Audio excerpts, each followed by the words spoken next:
যে প্রবলেমটা দেখতে পাচ্ছি সেই প্রবলেমের মধ্যে বলছে যে এক টুকরো অ্যালুমিনিয়ামের টুকরো আছে, সেই অ্যালুমিনিয়ামের ভর হচ্ছে 1 কেজি, যার টেম্পারেচার হচ্ছে 80 ডিগ্রি সেলসিয়াস। এই অ্যালুমিনিয়ামটাকে আমরা যে পানির একটা পাত্র দেখতে পাচ্ছি, এই পানির পাত্রের মধ্যে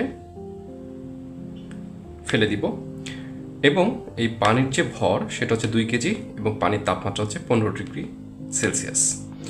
যখন তারা মিক্স হবে, অর্থাৎ এই অ্যালুমিনিয়ামের টুকরাটা যখন পানির মধ্যে পড়বে, ধরলাম এখানে পড়ে গেল, তখন কি করবে, যেহেতু ওর তাপমাত্রা বেশি আর পানির তাপমাত্রা কম, তাহলে কি করবে, এই যে অ্যালুমিনিয়াম কি করবে, হিটটাকে কি করবে, বর্জন করবে, তাই তো, হিট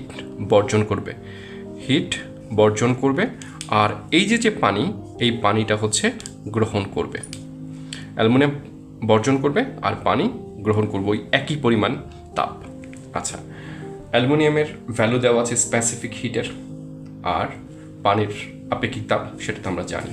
আচ্ছা, তাহলে আমরা যদি এটা সলভ করি তাহলে আমরা দুটো ক্ষেত্রে পাবো। কিসের ক্ষেত্রে?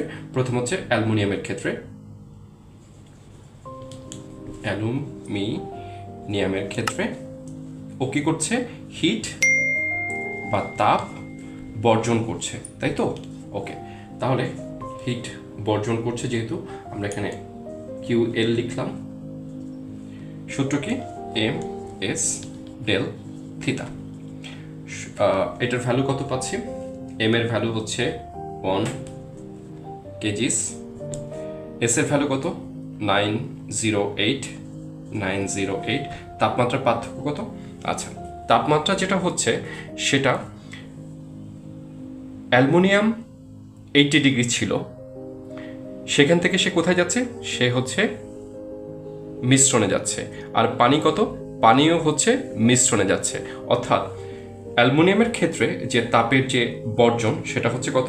সে 80 ডিগ্রি সেলসিয়াস থেকে যাচ্ছে হচ্ছে থিটা ডিগ্রিতে। অর্থাৎ তাপমাত্রার পার্থক্য হবে 80 অবশ্যই বড়, থিটা ছোট। তাহলে এখান থেকে আমরা পাচ্ছি হচ্ছে, যদি আমরা মাল্টিপ্লাই করি তাহলে 72640 মাইনাস হচ্ছে 908 থিটা। এটা কার ক্ষেত্রে? অ্যালুমিনিয়ামের ক্ষেত্রে। আমরা যখন পানির ক্ষেত্রে বলবো, পানির ক্ষেত্রে কি পাচ্ছি?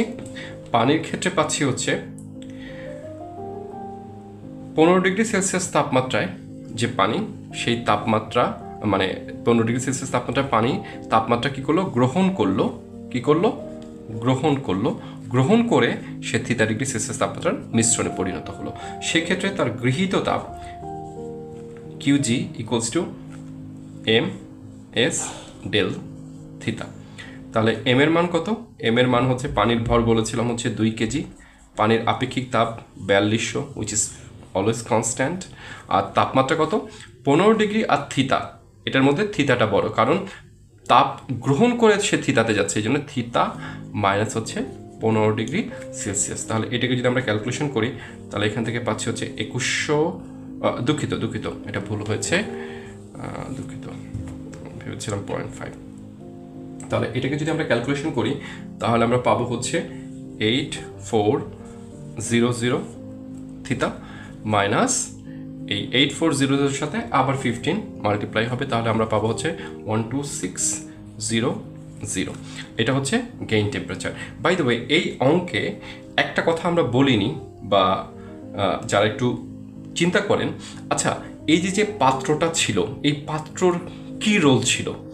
আসলে এইখানে যে পাত্রটা ছিল, এই পাত্রটাকে আমরা এমন একটা পাত্র ধরেছি যার কোনো অ্যাক্টিভিটি আমরা ধরিনি। আমরা ধরে নিলাম, অ্যাজিউম করলাম no heat is lost surrounding, মানে এখানে কোনো তাপমাত্রার লস্ট, গ্রহণ কিচ্ছু ঘটবে না এই পাত্রের ক্ষেত্রে। এই পাত্রটা আমরা ইগনোর করে রাখলাম, যদিও সামনে কিছু অঙ্ক করব যেখানে হচ্ছে পাত্রর যে ইফেক্টিভ যে হিট গেইন বা লস্ট সেটা আমরা কনসিডার করে করব। এনিওয়েজ, তাহলে আমরা ক্যালোরিমিতের সূত্র অনুসারে কি জানি?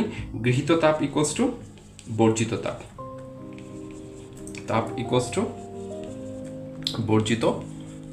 তাহলে গৃহীত তাপ কোনটা? গৃহীত তাপ হচ্ছে 8400 theta minus 12600 equals to 72640 minus 908 theta. তাহলে এটাকে যদি আমরা ক্যালকুলেশন করি তাহলে আমরা থিটার মান পাবো হচ্ছে 21.34 degree Celsius. This is the answer.